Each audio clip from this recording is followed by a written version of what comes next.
Keyingi savol: men piyoda haj qilmoqchiman. Bu masalaga dinimiz nima deydi? Avvalo haj ibodatini o'zini nima ekanligini bilish kerak. Biz bilamizki, haj ibodati bu o'sha islomning 5 arkonidan bittasi. Buniyal islamu ala xomsin, islom 5 ustun ustiga qurilgan: iymon, namoz, roza, zakot, haj deb, mana shu haj islomning bir rukuni hisoblanadi.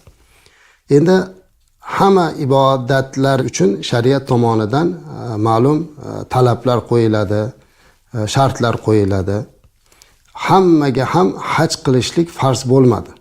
Chunki bu narsani hozir tushuntirishimizning sababi juda ko'pchilikning nazdida hamma haj qilish kerak, har bir odam borki hojiga borish kerak degan tasavvur bo'lib qoldi. Yo'q azizlar, Qur'oni Karimda ham Alloh taolo man istata'a ilayhi sabila degan. Ya'ni haj qilishlik farz bo'ladi, kimni qudrati yetsa. Biz aslida istata'a so'zi bu keng ma'no.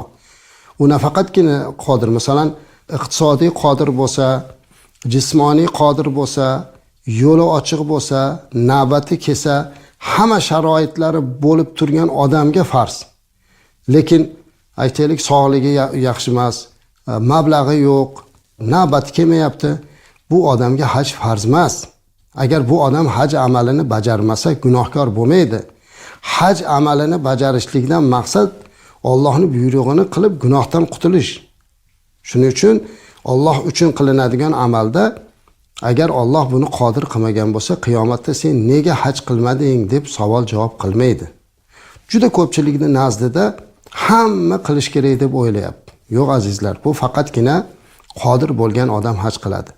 Endi savol beruvchining savoliga kelsak, o'zi aytaylik o'sha transportda borishlikka imkoniyati yo'q, mablag'i yo'q bo'lsa ham, hozir shunaqa bo'lib qolyaptiki, men yayov ketaman yoki bo'lmasa velosipedda ketaman yoki boshqa ulovlarda ketaman degan gaplar bo'lyapti.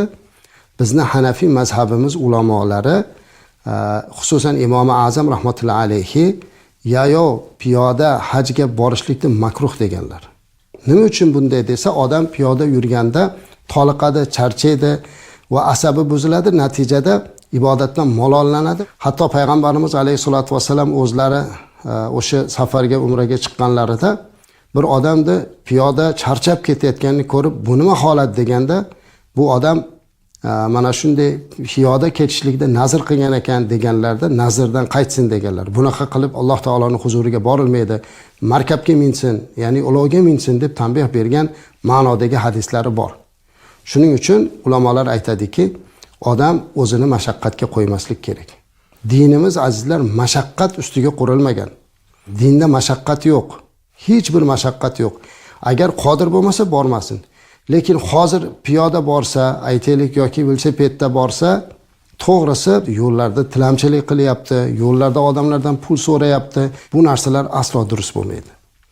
Shuning uchun hozir imkoniyatlar alhamdulillah ochildi. Mana hajga bo'lsin, umraga bo'lsin, bemalol xohlasa aytaylik davlat tomonidan, diniy idora tomonidan xohlasa ruxsat etilgan litsenziyasi bor bo'lgan sayyohlik firmalaridan bemalol umraga borsa bo'ladi. Shuning uchun biz mana bunday o'zini qiynab, mashaqqat, mushkul bilan chiqmoqchi bo'lganlarni bu yo'lda bormasliklarini tavsiya qilib boramiz.